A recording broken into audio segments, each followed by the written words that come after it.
அண்மையில் கொடுத்த மடிக்கணினியில் கூட மாண்புமிக்க ஐயா கருணாநிதி அவர்கள் படமும் மாண்புமிக்க ஐயா தமிழக முதல்வர் ஸ்டாலின் அவர்கள் படமும் ஒட்டி வச்சு பார்க்க செய்யாம நம்ம பிள்ளைய அழிக்கிறத நீங்க பாக்குறீங்க. திமுக வழங்கிய மடிக்கணினியில் முதல்வர் ஸ்டாலின் மற்றும் முன்னாள் முதல்வர் கருணாநிதி புகைப்படம் பொருத்தப்பட்டுள்ளதற்கு நாம் தமிழர் கட்சி ஒருங்கிணைப்பாளர் சீமான் எதிர்ப்பு தெரிவித்துள்ளார். அரசியல் செய்தி அரசியல் செய்யற ஒரு கூட்டம் இருக்கு. அண்மையில் கொடுத்த மடிக்கணினியில கூட மாண்புமிக்க ஐயா கருணாநிதி அவர்கள் படமும் மாண்புமிக்க ஐயா தமிழக முதல்வர் ஸ்டாலின் அவர்கள் படமும் ஒட்டி வச்சு பார்க்க செய்யாம நம்ம பிள்ளைய அழிக்கிறத நீங்க பாக்குறீங்க.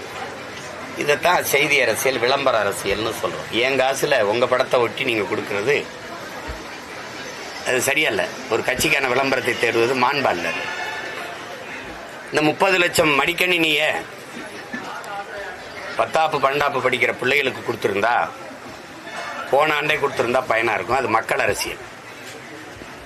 மருத்துவம் படிக்கிற 3ஆவது ஆண்டு மாணவர்களுக்கும் கல்லூரியில் படிக்கிற 3ஆம் ஆண்டு மாணவர்களுக்கும் கொண்டு கொடுக்கும்போது அது தேர்தல் அரசியலா பார்க்கப்படுது. பொங்கலுக்கான 3000 ரூபா உதவித்தொகையை போன ஆண்டு கொடுத்திருந்தா அது மக்கள் அரசியலா இருந்திருக்கும். அடுத்த மாதம் தேர்தல் வரும்போது இப்ப கொடுக்கறது அது தேர்தல் அரசியலா நாங்க பார்க்கிறோம். அதனால இந்த பொங்கல் என் மக்களுக்கு தைப்பொங்கலா இல்லாம தேர்தல் பொங்கலா இருக்கு. உங்களுக்கு புரியுதுன்னு நினைக்கிறேன். செய்திகளை உள்ளது உள்ளபடி தெரிந்து கொள்ள ரெஃப்ளெக்ட் நியூஸை சப்ஸ்கிரைப் பண்ணுங்க.